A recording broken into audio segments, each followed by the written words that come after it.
I would love to know, just to start off, what was it like growing up in Calistoga when you did? And how did your household prepare you to excel in team sports? Well, Jonah, I grew up in Calistoga, graduating from high school in 1954, so it's a long time ago. But at that time, there were only 1,800 people in town. There were only 130 kids in the school, 29 in my graduating class. So you knew everybody, and everybody was your friend.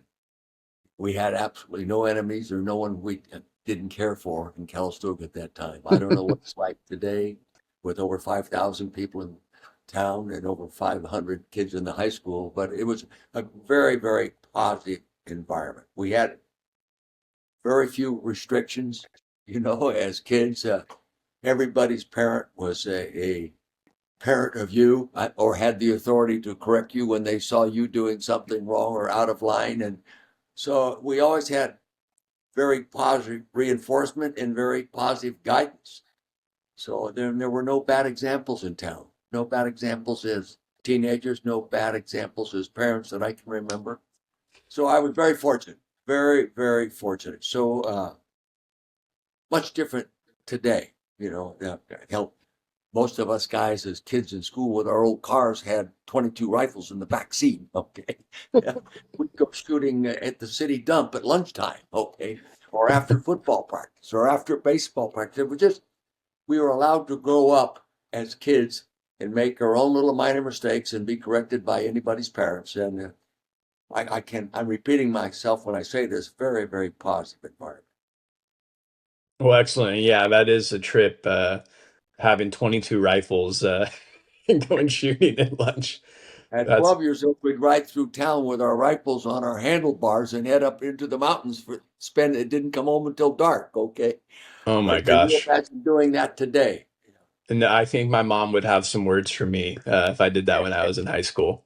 Yeah, it Um, all changed. Yeah, well, Coach, thank you. And so you graduated from CHS in 1954. Is right. that correct? That's right. Um, in your Hall of Fame speech just a couple years ago for the Pro Football Hall of Fame, you credited several people, but a specific Calistogan you credited was your head coach Bill Wood, with inspiring you to get into coaching. Can you tell myself and our audience, more about Coach Wood and his impact on you at CHS and your teammates?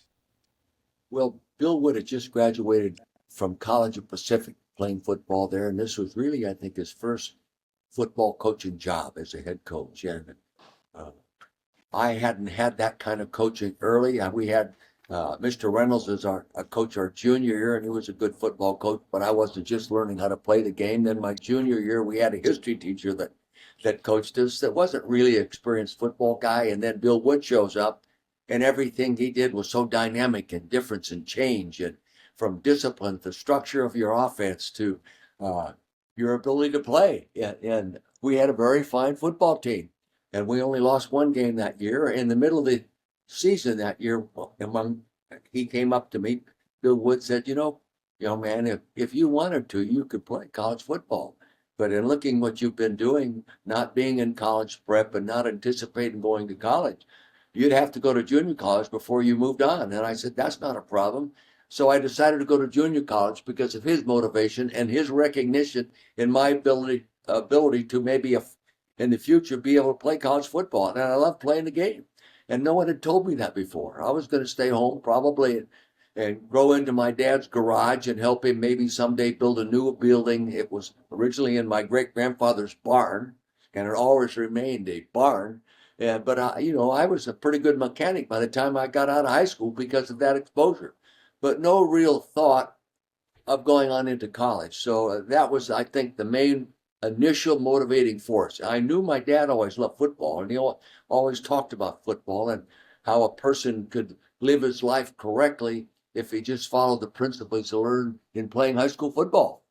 So Right. I just followed that wet path and went on into Napa Junior College and played there a couple of years, and then transferred to San Jose State as a walk-on.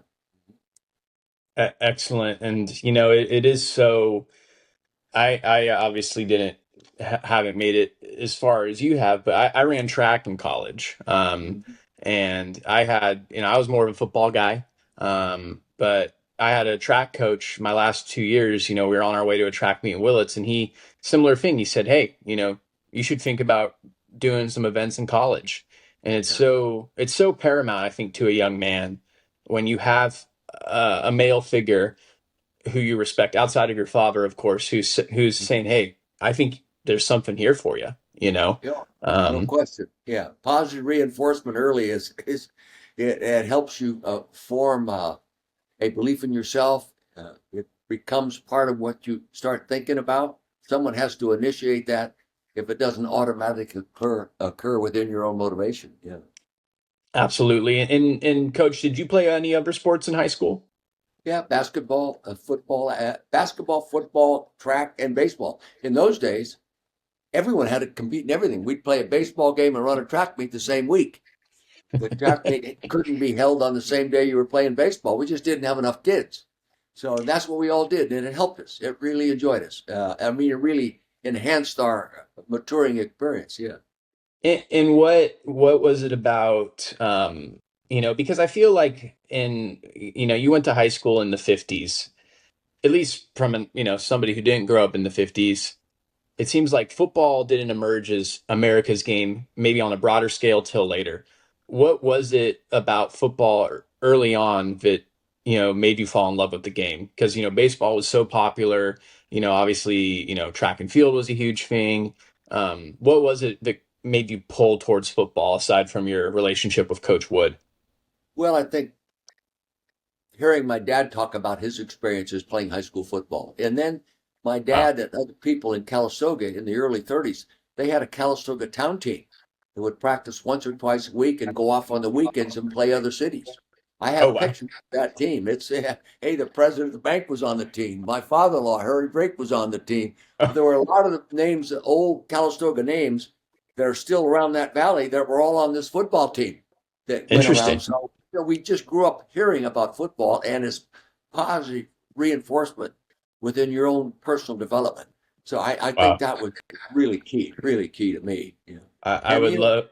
I played it, and it was easy to be a good player when there's only 25 kids on the team, and you're playing other schools of equal size, and you're all of a sudden experiencing success and making the all conference team, and then someone like Bill Wood says, you could play college football if you really wanted to, but you're going to have to make up what you haven't done academically in high school. And if I have said this to many times, if I made any one mistake in my early development was not taking education seriously. But I caught up in junior college and went on. I graduated with department honors out of San Jose State, got my master's, general secondary, and all that.